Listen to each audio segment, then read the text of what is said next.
अपनी screen share कर ले।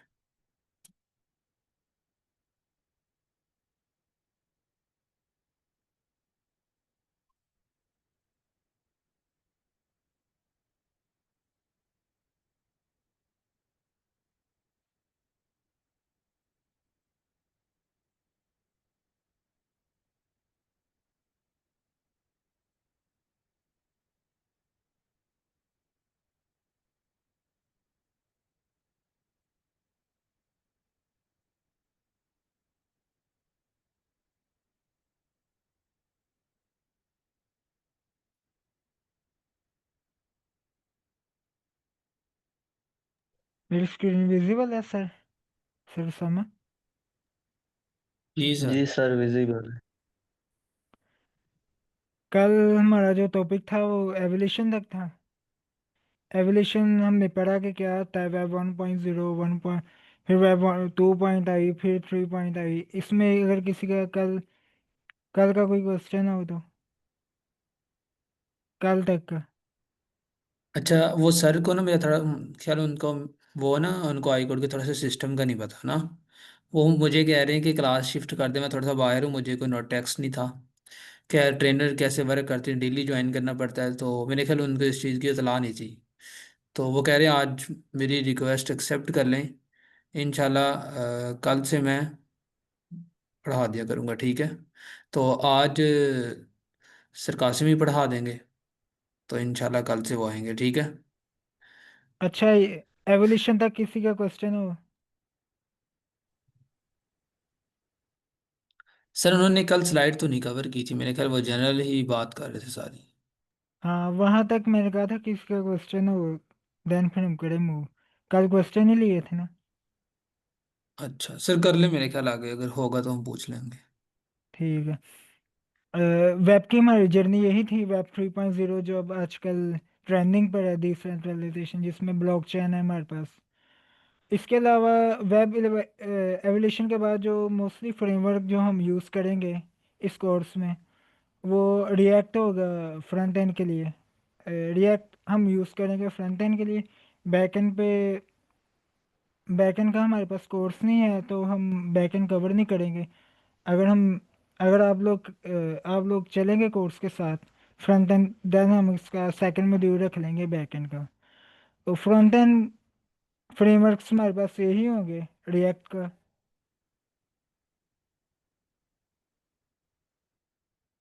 अच्छा, अब हम स्टार्ट करते हैं कि हम सबसे पहले जो हमें टूल्स यूज़ करना ना, वीएस कोड है जो आप लोगों को डाउनलोड करना पड़ेगा।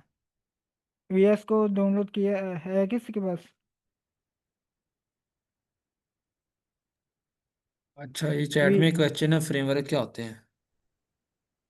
फ्रेमवर्क एक लाइब्रेरी होती है। फ्रेमवर्क वो होते हैं जिनको हमने यूज़ करना होता है वेब के लिए। फ्रेमवर्क वो mostly for front end react है, एक जो मोस्टली वेब में यूज़ होता है। मैं इसकी डिटेल्स, सर मेरी स्क्रीन विजिबल है दूसरी? सर अगर जी सर। इजाज़त हो तो मैं आंसर करूं फ्रेमवर्क का। मैं जी जब जी। कर दें आप।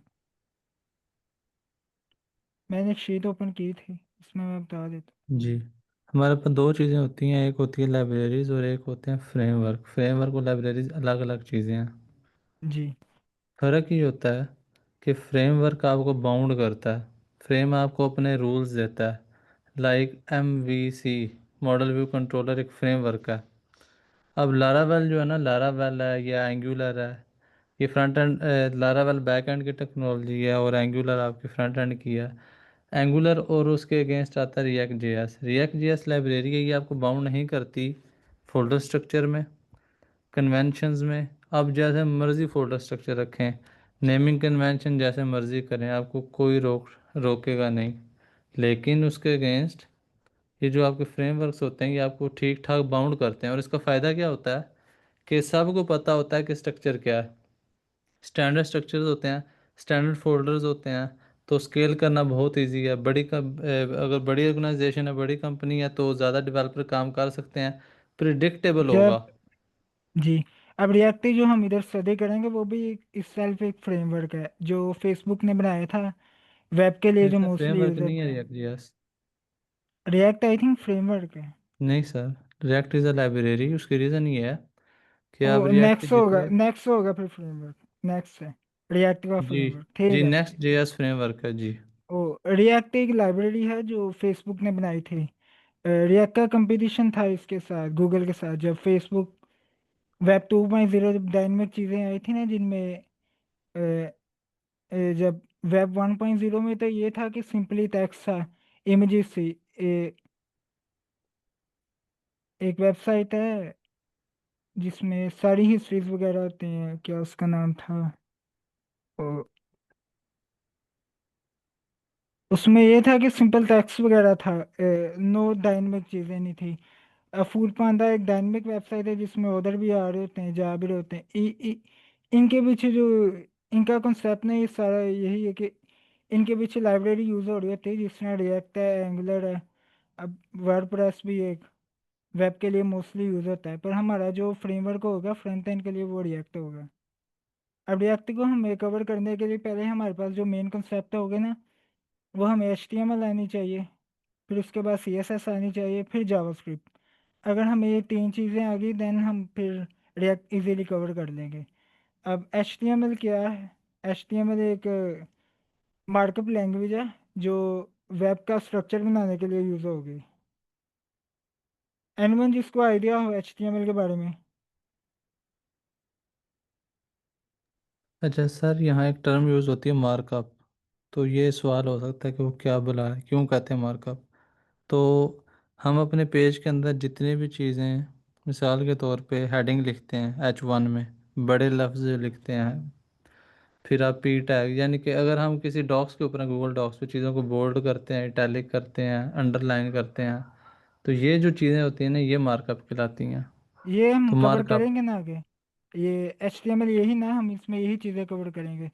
Hypertext markup language.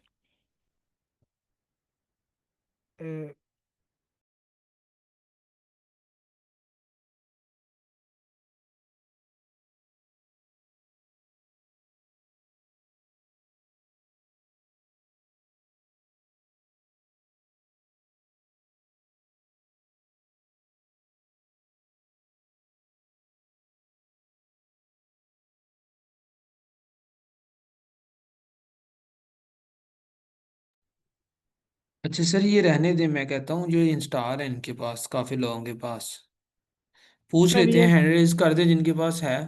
एक VS सर ने कोड। कहा है कि हमने कल है ना HTML पे छोड़ा था, काइंडली वहां से स्टार्ट करवा दे, मोहम्मद आशिक। हाँ, इन्होंने कहा। बाकी हैंड रेज अच्छा, कर दे जिनके पास पहले से इंस्टॉल है। अदरवाइज ये 1-2 मिनट वैसे शो करवा देते हैं जिनके पास पहले से इंस्टॉल है। अच्छा, HTML VS कोड ना सिंपल, आप लोगों ने गूगल पे जाकर सर्च करना है, तो यहाँ ऑप्शन दिए होंगे विंडोज़ का, मैक का। ओबियसली सारे विंडो यूज़ करें, तो इसको जाके डाउनलोड कर लेना। इसमें ऑप्शन आएंगे ओपन विद कोड वाला, दो चेक आएंगे, वो लाजमी यूज़ करना है। वो चेक कर देना, इससे ये है कि आप जिस भी डायरेक्टरी में होंगे ना, फोल्डर में, वो आपको ऑप्शन आ जाएगा ओपन विद कोड का, तो फिर इजी होता है। ना, अब जी जी। HTML पे डायरेक्ट। सर वो कह रहे हैं वहां से कल छोड़ा था तो वहां से स्टार्ट करवा दें फिर। ठीक है। अगर अगर कोर्स आउटलाइन के मुताबिक आप चल रहे हैं तो फिर उसी के मुताबिक ही चल रहे हैं। ठीक है,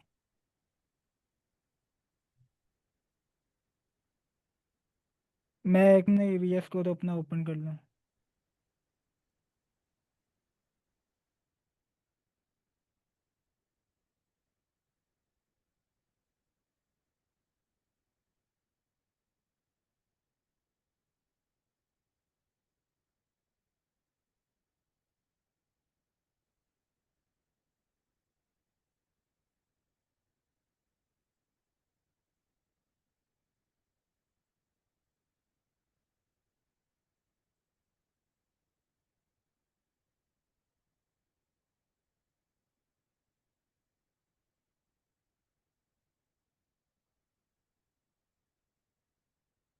HTML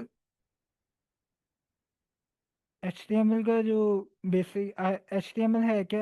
HTML एक हाइपरटेक्स्ट मार्कअप लैंग्वेज है जो जिसके लिए हम जो स्ट्रक्चर के लिए हम यूज़ करेंगे वेबसाइट का, जो मेन स्ट्रक्चर ना, जिस तरह हेडिंग है, इमेजेस है, एंड जो मेन फ़ॉन्ट साइज़ है, डिस्क्रिप्शन देनी हो, हमें पैराग्राफ देना हो, इसके लिए हम जो मेन यूज़ करेंगे ना वो एच टी एम एल जो मेनली जो हमने जब वी एस कोड में जाना है तो हमें एच टी एम एल के लिए दो एच टी एम एल इस तरह होगी। सर मेरी वी एस कोड वाली स्क्रीन नहीं विजिबल सर, है? आपकी ना नहीं, जस्ट ब्राउज़र है। यही मैं सर, आप ओपन स्क्रीन, सारी स्क्रीन ओपन करें। अब ओपन है? हो रही है मेरी तरफ से सभी। अब विजिबल है? जी सर। अच्छा, एच टी एम एल को लिखने के लिए जो हम वी एस कोड पे जब हमने आना ना, तो इसकी जो एक्सटेंशन होगी, यानी कि जिस तरह हम दो पी डी एफ होता है, दो जी एस एक्स होता है, तो एच टी एम एल के लिए जब हम लिखते हैं ना तो दो एच टी एम एल की फाइल होती है, index dot H T M L. ये क्या करता है कि इससे हमारी H T M L file बन जाती है। और एक एब्रीवेशन होता है, ये इमेज एब्रीवेशन इसे कहते हैं, एक्सक्लेमेशन साइन लगा के, ये आपके एच टी एम एल की फाइल जनरेट कर देता है। अब हम एच टी एम एल में जो हम मेन चीज़ें कवर करेंगे वो क्या होगा, ये एच वन जो होता है वो सबसे मेन हेडिंग होती है। और doc type H T M L जो होता है ना, ये होता है कि एच टी एम एल की जो हमने अपने प्रोग्राम वी एस कोड में लिखना होता है ना अपनी वेबसाइट में एच टी एम एल के बारे में, तो ये इसलिए होता है। और एच टी एम एल ये लैंग्वेज के लिए होता है, स्पेसिफिक इंग्लिश लैंग्वेज के लिए। है है टैग वो जो हमें बताना होता है कि है टैग जो टाइटल देना होता है, जो इधर ऊपर नाम शो हो रहा होता है, इधर W3 स्कूल के ऊपर, जिस तरह क्रोम के ऊपर लिखा नहीं होता मोस्टली, व्हाट्सएप के ऊपर ये न्यू टैब जब हम ओपन करते हैं, वो क्रोम के ऊपर लिखा होता है न्यू टैब, ये वाला ही टाइटल होता है डॉक्यूमेंट वाला, ये वाला।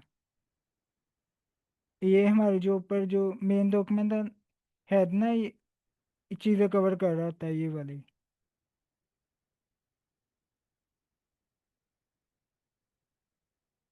यहाँ तक किसी का question H T M L तक फाइल बनाने का, किसको अभी भी अच्छा समझ सर, ना आई एक हो? चीज़, सर अगर इजाज़त हो तो एक चीज़ ऐड कर दूँ? जी। जी ओके, थैंक यू। अच्छा, एच टी एम एल के आगे मैं बताता, H T M L hyper text markup language, मैंने मार्कअप का बताया था सिर्फ। ये जी। अभी जो एच वन है ये मार्कअप है। जी। मार्कअप के लिए और भी लैंग्वेजेस होती हैं, एक्स जिसमें एम से एल भी फाइल होती है, मार्क डाउन। जी मार्कडाउन दो टाइम की फाइल होती है इसको भी हम स्टडी जी जी करेंगे जब जी जी। जब रिएक्ट हम सर करेंगे मैं, ना, सर अगर उसमें इजाज़त दें तो मुझे बात कंप्लीट कर लूँ? कर लें अच्छा, पर मैं सर, कंफ्यूजन मैं पैदा ठीक है सर, होगी। आप जो, मुझे पता आप कवर करेंगे, लेकिन मैं चाहता चीज़ें क्लियर हो जाएं। टूल्स आए रोज़ बदलते रहते हैं, कॉन्सेप्ट नहीं बदलेंगे, तो मैं कॉन्सेप्ट देना चाह रहा था अंडर द हुड। अच्छा, ये मार्कअप हो गया। अब हाइपरटेक्स्ट से क्या मुराद है? हम जब विकीपीडिया पे जाते हैं ना, या किसी भी वेबसाइट पे, तो हम लिंक देखते हैं, और लिंक पे क्लिक करते हैं तो नेक्स्ट पेज ओपन हो जाता है। ये जी। जो लिंकिंग का कॉन्सेप्ट है ना, ये हाइपरटेक्स्ट है। तो हम हाइपरलिंक एच टी वगैरह एम एल हम, में यही तो देख रहे होते हैं। हाँ जी हाइपरलिंक सर। वगैरह ये हम चीज़ें आगे कवर करेंगे ना जब हम एंकर टैग्स वगैरह पढ़ेंगे ये चीज़ें। अभी हमने ये देखना है कि हमें एच टी एम एल की फ़ाइल किस नाम बनानी है। यहाँ तक, यहाँ तक अगर किसी का क्वेश्चन है को, अभी जिसको एच टी एम एल की फ़ाइल ना बनानी आती हो, यहाँ तक कवर है? आई थिंक क्लियर है सर सभी को। आगे चलिए। ठीक है, मैं ये H T M L file आ गई ना बनानी सबको। अब हम, सर मैं अपनी स्क्रीन चेंज कर रहा हूँ।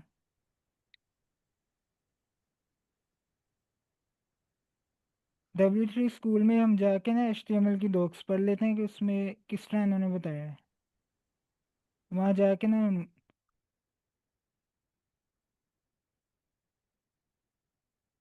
अब उसने हमें बता दिया कि ये चीज़ें हमने कर ली कवर, उसने सिंपल बता दिया कि एच टी एम एल का डॉक्यूमेंट। अब जो यहाँ तक तो हम लोग का सबका क्लियर है कि एच टी एम एल का जब एच टी एम एल की फाइल बिल्ड होगी तो इस तरह का स्ट्रक्चर आएगा। उसने ये भी बता दिया H T M L root element, ये जो मेन होगा ये स्टार्ट में होगा जब HTML की फाइल बन जाएगी। और ये टाइटल जो हमें ब्राउज़र पे शो हो रहा है, जिस तरह इसके नहीं हो रहा इंट्रोडक्शन टू HTML, ये वो वाला टाइटल है। और बॉडी टैग वो होगी जो हमारी यहाँ पे, अब मैं आपको बताता हूँ किस तरह extension- हाँ,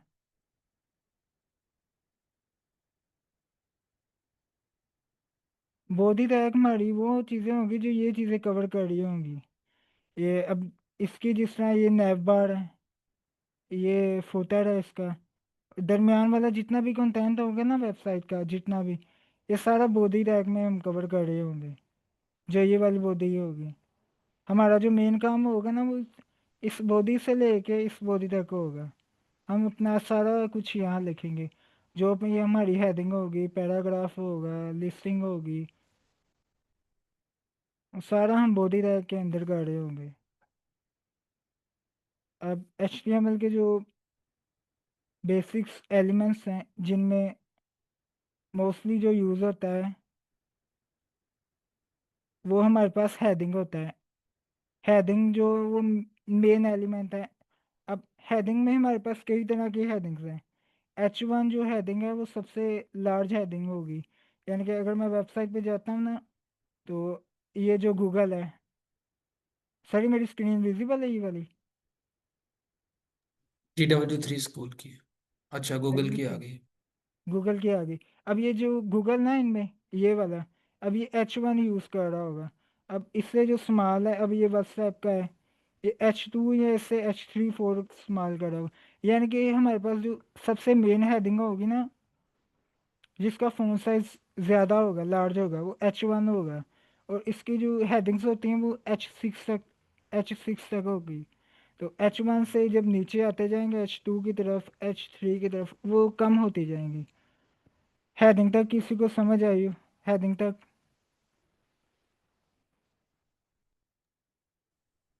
यानी कि वेबसाइट की जो मेन हेडिंग्स होगी ना, वो हम इस टैग में रैप कर रहे होंगे H1 में।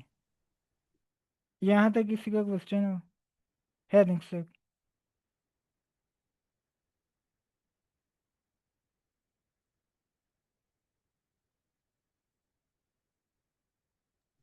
नहीं सर, मेरे ख्याल आ गई समझ।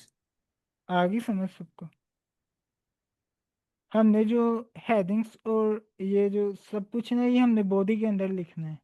ये वाली जो बॉडी होगी, हेडिंग होगी, इसके बाद जो मेन जो एलिमेंट आता है ना, वो पी होता है। पी टैग, पैराग्राफ टैग होता है। इसमें क्या होता है कि हमें मोस्टली वेबसाइट की डिस्क्रिप्शन होती है, हमने वो लिखनी होती है इसमें। पी टैग एक ही होता है, इसकी कोई टाइप्स नहीं होती, यानी कि इसमें हमें सारी डिस्क्रिप्शन वगैरह लिखनी होती है।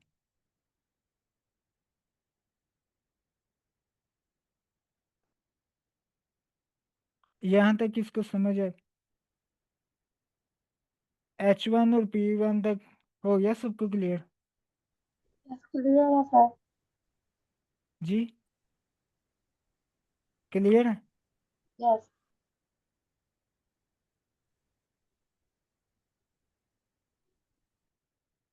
ये हमारे थे मेन एलिमेंट्स जो HTML। इसके बाद बियर टैग आता है जो मोस्टली यूज होता है। ये क्या करता है कि अब मैंने दो हेडिंग्स ली ना, अब इन हेडिंग्स के दरमियान अगर मुझे ब्रेक लानी हो, यानी कि माई फर्स्ट हेडिंग एक H1 में, अब मैं चाहता हूँ कि ये एक H1 में रहे लेकिन इनके लाइन अलग अलग हो जाए, यानी कि ब्रेक हो जाए, उसके लिए जो ये ब्रेक टैग यूज होता है, ये लाइन ब्रेक कर रहा होता है इन दोनों के दरमियान। अब माई फर्स्ट हेडिंग एक लाइन में ना, अब मैं क्या करूँगा, माई फर्स्ट के दरमियान में BR टैग लगा दूंगा, तो ये इन दोनों को अलग कर देगा, ये इससे नीचे वाली लाइन पे ले जाएगा। ये एक टैग था, ब्रेक टैग।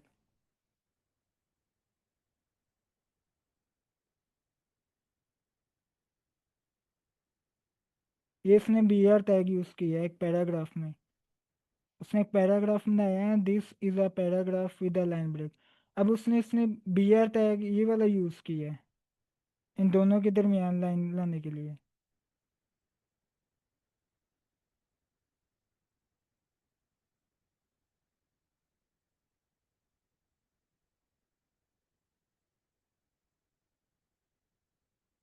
यहाँ तक किसी को क्वेश्चन हो कोई? हेडिंग और पी टैग और एलिमेंट्स क्लियर है?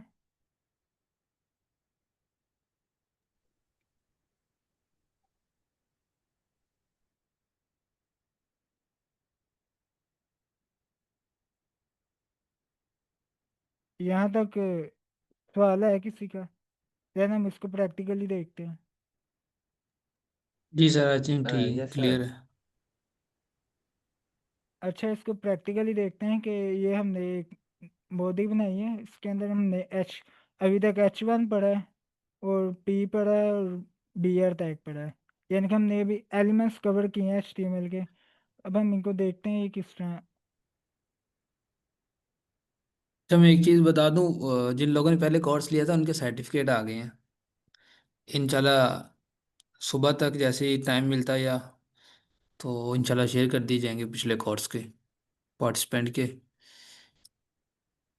और ट्रेनर के भी। जी सर, कैरी ऑन करें आप। अच्छा, इसके बाद ना एक जब ये VS कोड इंस्टॉल होता है ना, इधर ऑप्शन आता है ओपन विद लाइव सर्वर। जब आप इस पे क्लिक करते हैं ना तो ये फाइल ओपन हो जाती है। ओपन विद लाइव सर्वर ना एक ऑप्शन आता है। इससे क्या होता है कि आपके HTML की फाइल ना चलने लग पड़ती है, रन हो जाती है। यानी कि जो मैंने कोड इसमें किया होगा ना,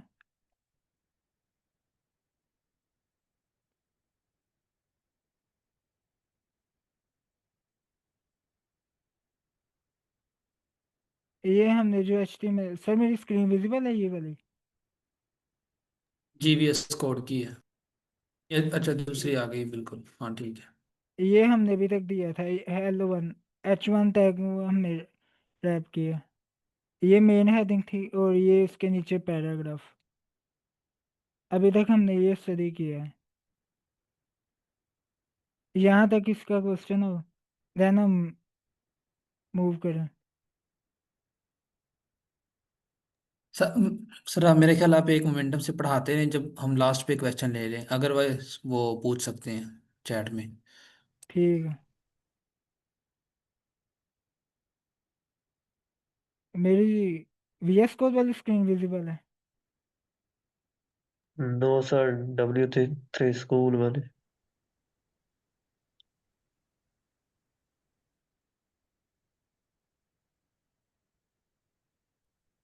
ठीक है, अब इसके बाद हम एट्रीब्यूट्स पढ़ते हैं HTML के जो मेन एट्रीब्यूट्स हैं।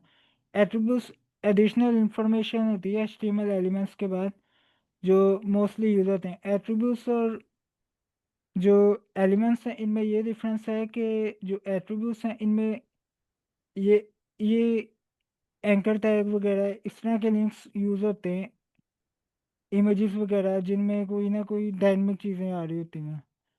HTML में इसमें इमेज में हमारे पास ये आ रही है, कोई इनपुट आ रही है, कोई इमेज आ रही है, और एंकर टैग में हमने कोई लिंक पास करना था जो नेक्स्ट साइट पे नेक्स्ट पेज पे ओपन होगा। अब जो PH स्टाइल भी एक एट्रीब्यूट है जो हम आगे कवर करेंगे।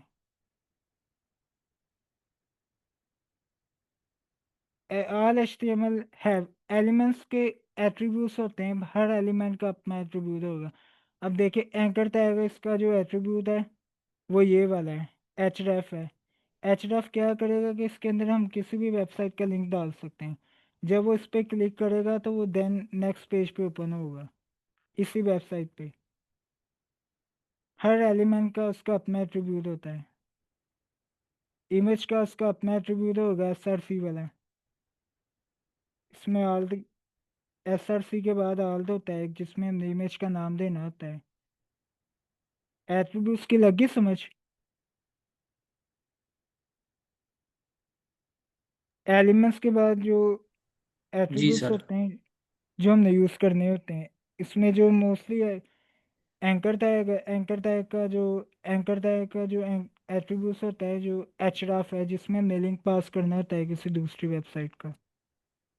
और एक इमेज टैग है जो सबसे ज़्यादा यूज़ हो रहा होता है, इसका जो एट्रीब्यूट है वो SRC है।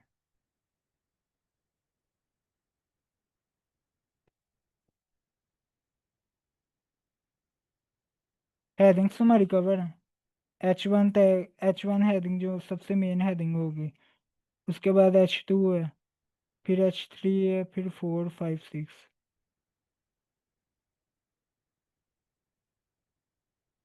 और ये पैराग्राफ्स हैं इसके। P टैग यूज होता है पैराग्राफ के लिए। अब हमने इनको स्टाइलिंग करने के लिए ना एक यूज होता है स्टाइल नाम का ना एट्रीब्यूट। ये स्टाइल नाम का ना एक एट्रीब्यूट यूज होता है जो हमने यूज करना होता है स्टाइलिंग देने के लिए। हमारा जो स्टाइलिंग पे सर आज ही कवर कर लें या पहले इनके बेसिक्स पढ़ लें सर समय? सर जैसे आपने वो आउटलाइन है ना उसके मुताबिक ही चलते थे। आउटलाइन में तो उन्होंने कहा है कि HTML आप कवर कर लें 1 वीक में। जी सर। जी सर, करवा दें फिर। तो HTML तो हमारी बेसिक्स हो गई, यानी कि अब H1 का भी लग गया पता है। अब एक प्रोजेक्ट बना लेते हैं इसका, उसमें देख लेते हैं। जी ठीक है सर, कर लें।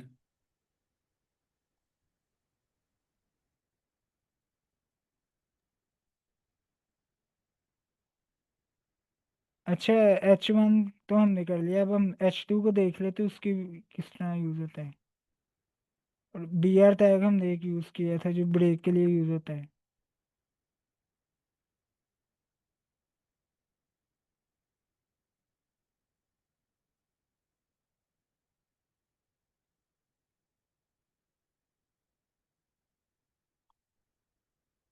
फिर मेरी VS कोड वाली स्क्रीन विजिबल ना? जी सर। सर आपने ना अभी ऑल स्क्रीन अलो कर दी अपने सिस्टम को, अब जो शेयर करेंगे वही होगी अब शेयर। ठीक है। वो मैं चाह रहा था कि एक स्क्रीन VS कोड वाली हो और दूसरी ये वाली हो, ताकि मैं एट ए बार बार टाइम। ना, हाँ, वो फिर अच्छा। हमें बार बार मूव करना पड़ रहा ना। अब कौन सी ठीक है शो हो सर, रही है? VS कोड की है।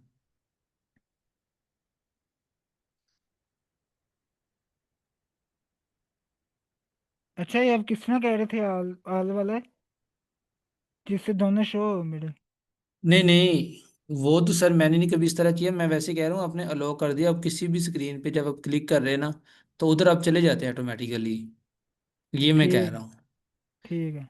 मेरे ख्याल आप कुछ नहीं होता, मसला नहीं है चेंज करने से, आप ऐसे इसी पे करवाते रहे, कोई मसला नहीं। वो मुझे ना एक एक्सटेंशन एक याद नहीं है, उससे क्या होता है कि साइट पे ओपन हो जाता है। सर जुनेद, आपको वो एक्सटेंशन का नाम याद है? वो लाइव रूम करके इस तरह की थी, उससे दोनों ओपन हो जाए।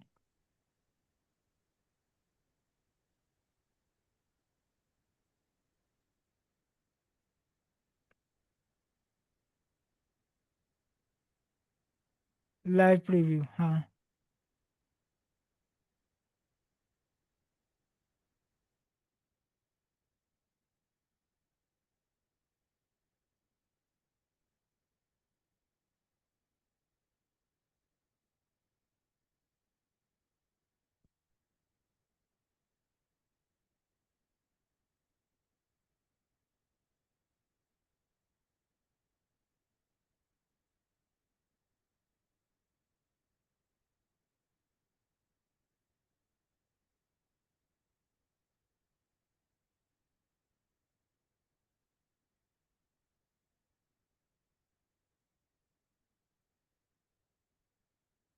अच्छा, एक्सेंशियल होगी दोनों।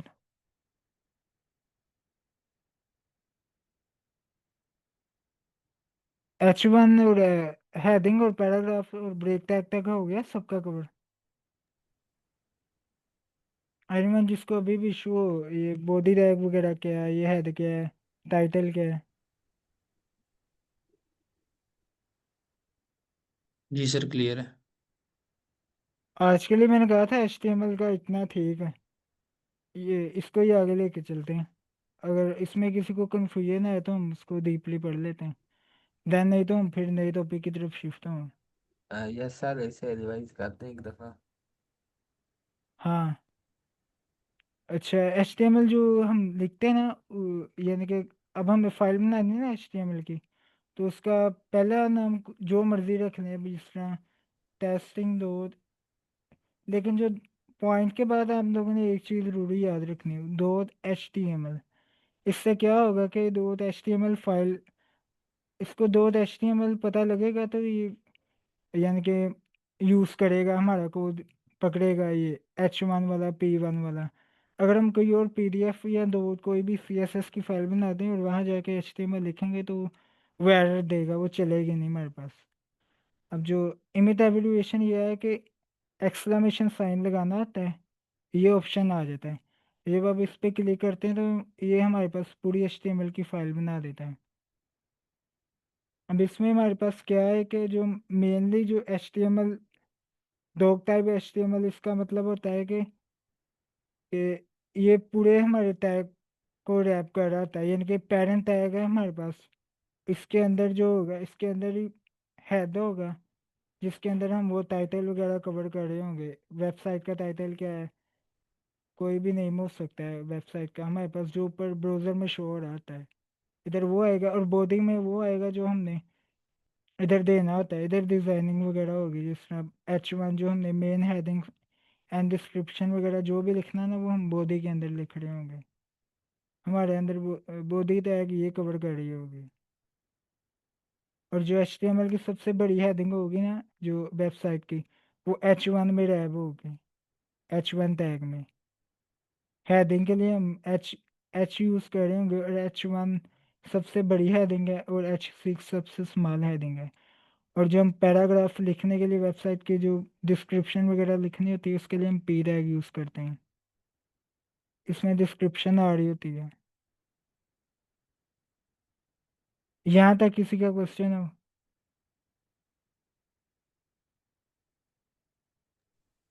नो अच्छा सर। सर। अच्छा सर, जी जी। ये इसमें पहले तो बहुत बड़ा कोड आ रहा था, फिर ये कैसे आपने किया, मतलब ये हेड आ गया ये बॉडी के ये बाद। मैं ये मैंने वो शोर कर दिया ना, ताकि आपको कंफ्यूजन ना हो। हेड के अंदर हम मोस्टली ये चीज़ें लिख रहे होते हैं ना, टाइटल और मेटा टैग, ये हमें को डिफाइन करने होते हैं कि ये इस डिवाइस के लिए इतना है। अब इसमें उसने ये भी बताया व्यू पोर्ट, यानी कि व्यू पोर्ट जब हम रिएक्ट पढ़ेंगे ना, ये चीज़ें, ये दो चीज़ें, ये हम उसमें कवर कर रहे होंगे। अभी मैं आपको इसको बता दूंगा, लेकिन आपको समझ नहीं आएगी। Okay sir, okay. तो फिर यहाँ पे हमने मतलब H1 जो है ये मेन हेडिंग होगी, हेलो। ये उसके आप बाद इसके अंदर कुछ भी लिख सकते हैं, H1 के अंदर आप जो लिखेंगे ना वो वेबसाइट के अंदर आएगा, और वो इसकी सबसे बड़ी हेडिंग होगी। इसके अंदर आप,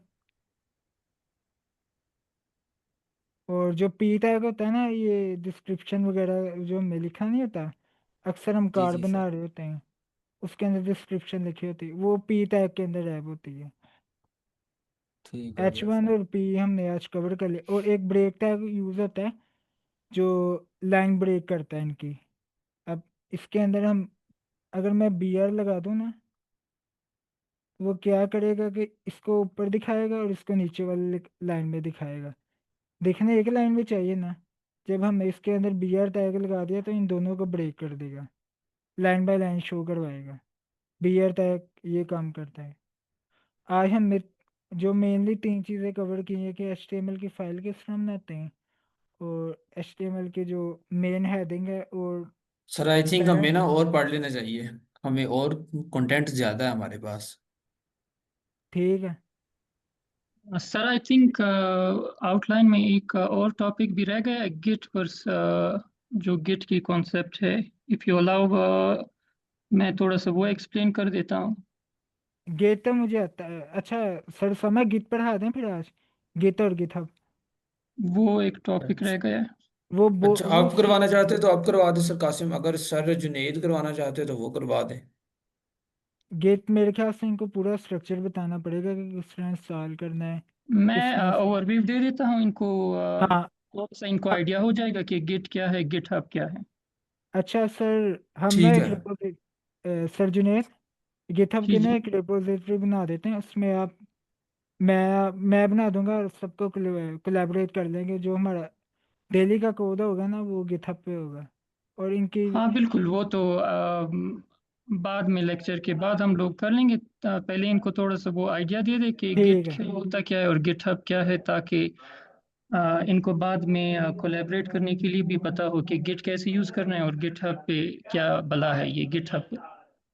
अच्छा, यहाँ तक इनसे पूछने कोई क्वेश्चन आया तो नहीं सर, यहाँ तक नहीं मेरे ख्याल कोई क्वेश्चन। सर जी आप सर, फिर यहाँ जुनेद तक बता क्लियर दें। है। तो मैं अपनी स्क्रीन शेयर कर लूँ? जी जी सरकार ने, सरकार साहब आप स्क्रीन स्टॉप करना।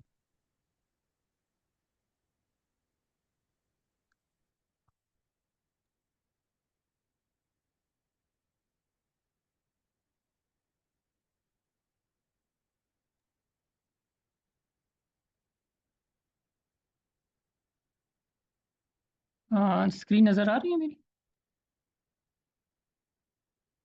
आ रही है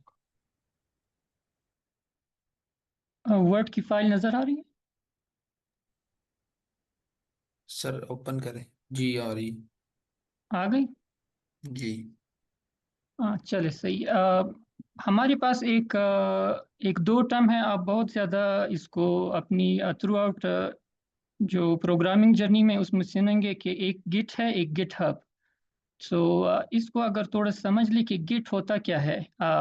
अगर पहले मैं आसान अल्फाज में आपको बता दूं कि गिट, आप इमेजिन करें कि आप कोई किताब लिख रहे हैं। तो एक किताब को लिखने में तकरीबन आपको 2 महीने भी लग सकते हैं, 3 महीने भी लग सकते हैं। तो ओवर द टाइम पीरियड आप बहुत सारे अपने ड्राफ्ट्स प्रिपेयर करेंगे, उसमें चेंजेस करेंगे फाइनल बुक पब्लिश करने से पहले। तो गिट जो है बेसिकली आपकी इन सारे जो चेंजेस है या जो भी आप ड्राफ्ट्स बना रहे हैं उनको सेव करने का एक सॉफ्टवेयर है। तो मिसाल के तौर पर अगर आप चाहते हैं कि आप जो भी चेंजेस अपने ड्राफ्ट्स में कर रहे हैं, फर्ज करें आप एक चैप्टर 1 लिख रहे हैं अपनी बुक का, आपने एक वर्जन प्रिपेयर कर लिया। उसके बाद आप अगले दिन आपको उसमें इतना पसंद नहीं आया, आप उसमें थोड़े बहुत चेंजेस कर लेते हैं। उसके बाद जो आप चेंजेस सेव करते हैं तो पिछला वाला जो आपने ड्राफ्ट लिखा होगा वो तो ओवरराइड हो गया क्योंकि आपने उसमें चेंजेस कर दिए। लेकिन कुछ अरसे के बाद आपको वही जो पुराना वाला ड्राफ्ट है वो बेहतर लगेगा कि भाई वो पुराना वाला तो सही था, जो नए मैंने चेंजेस किए हैं वो इतने इफेक्टिव नहीं है। तो अभी आपने तो ओवरराइट कर लिया, आप दोबारा तो बैक अपने पुराने ड्राफ्ट पर किस तरह जाएंगे। तो इस चीज़ का जो सलूशन वो प्रोवाइड करता है वो गिट है। ये मैंने रियल लाइफ एग्जांपल इसीलिए दी कि आपको समझ में आए कि वर्जनिंग क्या होती है और हम इसको अपने कोड में किस तरह करते हैं। तो आई थिंक अगर हम प्रैक्टिकली एक दफ़ा इसको देख लें तो आपको ज़्यादा बेहतर अंदाज में समझ में आ जाएगा। सो हम लोग एक क्या मेरा टर्मिनल विजिबल है सर? यस हाँ चलिए सही है। अब हम एक एम्प्टी फोल्डर में हैं और ये जो ब्लैक स्क्रीन आपको नज़र आ रही है ये एक इसको टर्मिनल कहते हैं या CLI भी कहते हैं, कमांड लाइन इंटरफेस। ये सर सर, कमांड लाइन। ये जो जी डायरेक्ट सर। आपने ओपन किया है, मे भी सर सभी को ना पता हो तो काइंडली ये बता सकते हैं फिर। सर आप इनको ये बता दें कि पहले गिट डाउनलोड करना है, डाउनलोड के बाद इंस्टॉल करना है, देन ये ओपन होगा। हाँ बिल्कुल, यही मैं बताने वाला था कि ये जो ब्लैक स्क्रीन है ये इसको गिट बैश सॉफ्टवेयर है, ये आपने डाउनलोड करनी है। तो आपको जो है ये टर्मिनल दिखेगा। ये एक सॉफ्टवेयर है जो आप गिट को यूज़ करने में आपकी हेल्प करता है। आप गिट को ऐसे ही यूज़ नहीं कर सकते। मैं इसीलिए वो एक्स्ट्रा स्टेप्स की बजाय मैं आपको वो गिट का कॉन्सेप्ट समझाने पे ज़्यादा फोकस है, क्योंकि सॉफ्टवेयर तो आप ऑफलाइन खुद भी डाउनलोड कर सकते हैं। तो ये गिट बैश सॉफ्टवेयर है वो हम लोग ग्रुप में भी शेयर कर देंगे कि आपको ताकि इसको डाउनलोड कर ले। मेन चीज़ है कि कॉन्सेप्ट आप समझ ले कि गिट बेसिकली क्या है। तो ये एक टर्मिनल कमांड लाइन इंटरफेस इसको कहते हैं। इसमें हम लोग कमांड्स टाइप करते हैं। आप अपने कंप्यूटर या ऑपरेटिंग सिस्टम से दो मेथड से इंटरेक्ट कर सकते हैं। एक थ्रू ग्राफिकल यूज़र, ये ये जो आप स्क्रीन नज़र आ रही है ये ग्राफिक्स है, ग्राफिकल यूज़र इंटरफेस। यहाँ पर बटन्स है, यहाँ पर ऑप्शंस है, सर्च बार है। इसके थ्रू भी हम लोग इंटरेक्ट कर सकते हैं अपने ऑपरेटिंग सिस्टम के साथ। और एक दूसरा एक कमांड लाइन टूल है, कमांड लाइन टूल, इसको CLI कहते हैं। इसके थ्रू भी हम अपने जो विंडोज़ है या ऑपरेटिंग सिस्टम है उससे डायरेक्ट इंटरेक्ट कर सकते हैं। तो ये थोड़ा सा वो गिट बैश का कॉन्सेप्ट है। तो इसमें अभी हम देखेंगे कि गिट का क्या काम है यहाँ पर।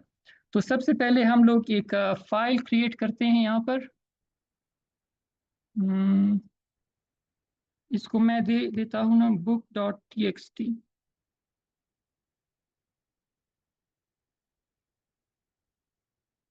फर्ज करिए ये आपकी बुक के चैप्टर्स है, इसमें आप कुछ भी लिखते हैं और इसको सेव कर देते हैं। ये फर्ज करें आपका वर्जन 1 हो गया। अब अगर गिट आप यूज नहीं करें तो आप फर्ज करें आप अगले दिन आप आते हैं, आपको ये पसंद नहीं आता, या आप इसमें अपने ड्राफ्ट में चेंजेस करते हैं और आप इसमें कोई एडिशन करते हैं। फर्ज करें आप एक न्यू लाइन जो है आप ऐड करते हैं, आप इसको भी सेव कर ले और इसको पहली वाली आपको पसंद नहीं है, आपने डिलीट कर दी। क्या क्या आपने कहा कि मुझे ये वाला वर्जन अच्छा नहीं लग रहा है, मुझे ये सही लग रहा है, तो आपने सेव कर ली। लेकिन अभी इशू यहाँ पर क्या क्रिएट हुआ है? इशू हमारे पास ये है कि हमारे पास जो वर्जन 1 था, जो पुराना ड्राफ्ट था, वो हमारे पास नहीं है। मैं उसको मजीद एक्सेस नहीं कर सकता हूँ। वो सिंपल अल्फाज में दैट वर्जन इज लॉस्ट। हम लेकिन कोडिंग में हम लोग इस तरह नहीं करते, हम अपने हर चेंजेस को ट्रैक करते हैं, रिकॉर्ड करते हैं। जो जो ट्रैक करने का के लिए जो सॉफ्टवेयर यूज होता है या चेंजेस को ट्रैक करने के लिए वो गिट यूज होता है। तो अभी मैंने एग्जांपल दिया, अभी गिट के बगैर जो है मैं अपने पुराने वर्जन पर दोबारा नहीं जा सकता। तो इसके लिए हमें गिट यूज करना होगा। अभी गिट हम किस तरह यूज करेंगे? इसी तरह से मैं अपने पुराने वर्जन पर चला जाता हूँ।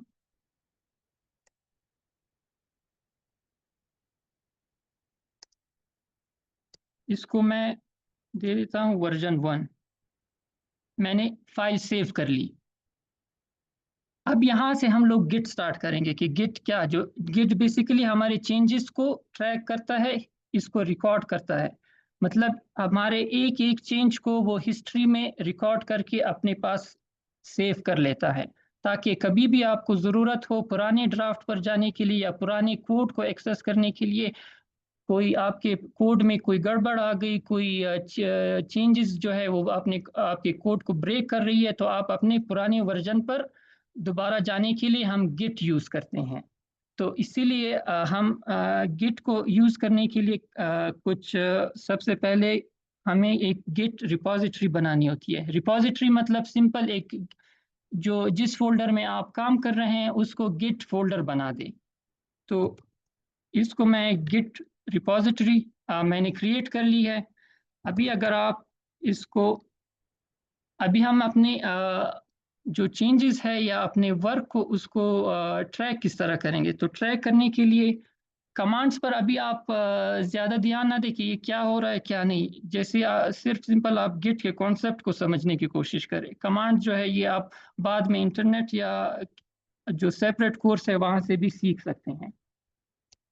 तो हम लोग अभी जो हमें हमारी book.txt फाइल है उसको हम ट्रैक करेंगे।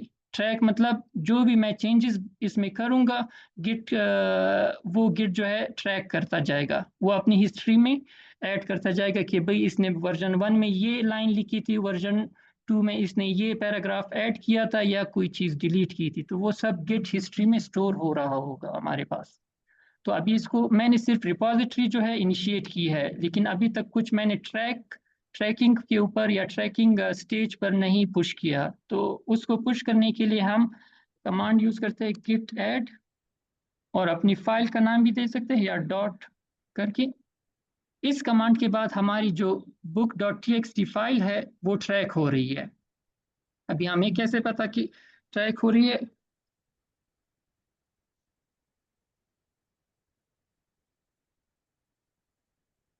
अभी ये हमें शो कर रहा है नो कमिट्स येट।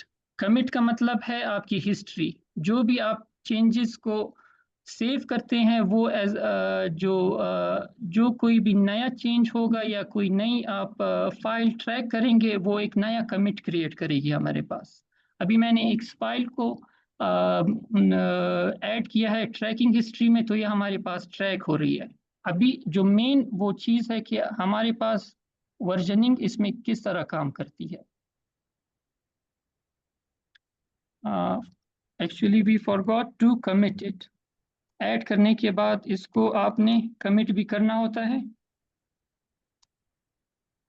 मैं इसको नाम दे देता हूँ वर्जन 1।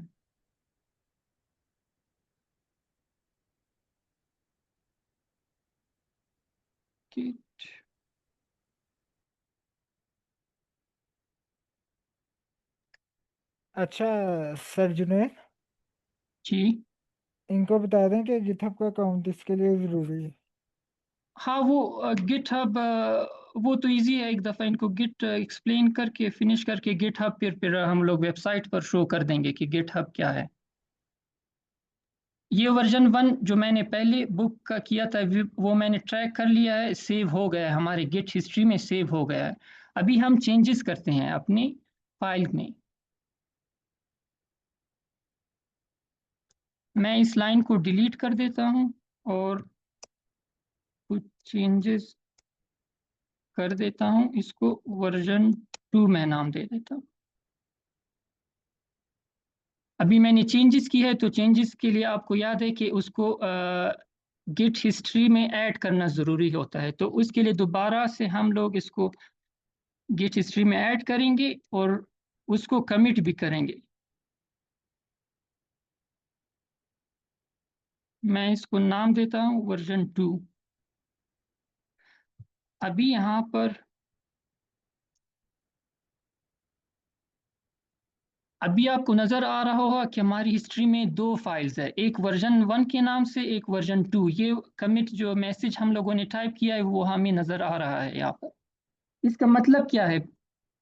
फर्ज करें आपने बहुत सारे चेंजेस किए लेकिन आपको कोई चेंजेस पसंद नहीं आए या कोई चेंज आपके कोड को ब्रेक कर रहा है और आप चाहते हैं कि आप अपने प्रीवियस जो कोड है या जो प्रीवियस आपने फाइल है उसके ऊपर दोबारा जाना चाहते हैं, तो उसके उसके लिए क्या प्रोसेस है? अभी देखिए हमारे पास जो भी एक कोई डॉट भी मैं चेंज करूंगा तो हमारी हिस्ट्री में ऐड होता जाएगा, हमारे गिट हिस्ट्री में ऐड होता जाएगा। अभी आपको मैंने 2 चेंजेस किए थे, एक पहले हेलो वर्ल्ड लिखा था वर्जन 1 के नाम से, मैंने उसको ऐड किया था। यहाँ पर आपको शो हो रहा है कि वर्जन 1 के नाम से आपके पास एक फाइल है, सेव है गिट हिस्ट्री में। फिर उसके बाद हमने वो एक लाइन डिलीट की थी, एक लाइन ऐड की थी और उसको हमने दोबारा गिट हिस्ट्री में पुश किया था कमिट के जरिए। तो वो भी हमारे पास शो हो रहा है कि हमारे पास वर्जन 2 के नाम से एक चेंजेस हुए थे। उसकी ये आईडी है, आईडी मतलब जो आइडेंटिफायर है, उसके जरिए आप आइडेंटिफाई कर सकते हैं कि हमारे जो फाइल है उसका नंबर क्या है। अभी गिट क्या करता है? मैंने गिट कहा था कि वर्जन ट्रैकिंग करता है कि आपके जो भी फाइल आप चेंजेस कर रहे हैं वो हर चेंज को ट्रैक कर रहे हैं। अभी दोबारा से अगर आपको ये वाला वर्जन जो है ये आपको पसंद नहीं आया, आपको ये चेंजेस पसंद नहीं आए, या आप चेंजेस ब्रेक कर रहे हैं आपके कोड को और आप चाहते हैं कि मैं पुराने वर्जन पर जाऊं, तो अभी मेरे पास तो मुझे पता नहीं है कि पुराने वर्जन में क्या लिखा था, तो उसको हम गिट के जरिए दोबारा से जा सकते हैं। जुनैद, गिट, जी जी अपने व्यू पे जाके ना एक ऑप्शन होगा अनचेक फाइल का, उससे ये कि अब इधर गिट की जो फोल्डर होगा ना वो शो हो जाएगा। वो बाय डिफॉल्ट शो नहीं होता है। हाँ, वो हिडन फाइल जो है, हाँ हाँ। हाँ वो बस ये आखिरी मैं सिर्फ एक्सप्लेन कर दूँ, वो भी मैं शो करवा देता हूँ। अभी हम दोबारा अपने वो पुराने वर्जन पर जाने के लिए कमांड के जरिए हम ये जो पुराने वर्जन ड्राफ्ट 1 का जो आइडेंटिफायर या आईडी था उसको हम कॉपी कर लेंगे और यहाँ पर पेस्ट कर लेंगे। अभी आप देखिए कि आपकी फाइल में जो पुराना ड्राफ्ट सबसे पहले हम लोगों ने सेव किया था वो शो रहा होगा, जो नया था वो रिवर्ट बैक करके पुराने पहले वर्जन 1 पर गया होगा। आपको अभी सबको नजर आ रहा है कि अभी हम वो जो वर्जन 2 था वो डिलीट होकर वर्जन 1 वापस हमारी फाइल में शो हो रहा है। तो बेसिकली गिट यही करता है, हमारी फाइल्स हमारे चेंजेस को ट्रैक कर रहा होता है। और अगर किसी पॉइंट पर आपको लग रहा है कि आपको दोबारा से पुराने वर्जन में जाने की ज़रूरत है या आपको पुराना वर्जन वापस लाना है तो आप गिट के ज़रिए करते हैं। तो ये गिट का ओवरऑल कॉन्सेप्ट था कि गिट क्या करता है। डेफिनेशन के ज़रिए आप अगर देखना चाहें, git is a version control system use to track changes. आपने अपने खुद देख ली कि किस तरह चेंजेस को ट्रैक करता है और दोबारा से पुरानी जो फाइल्स है उसमें दोबारा हम लोग कैसे जा सकते हैं।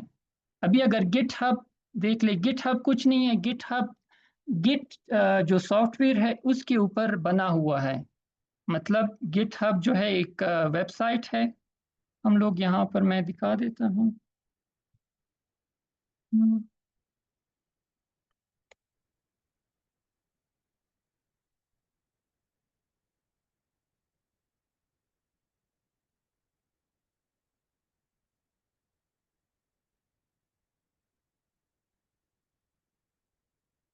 एक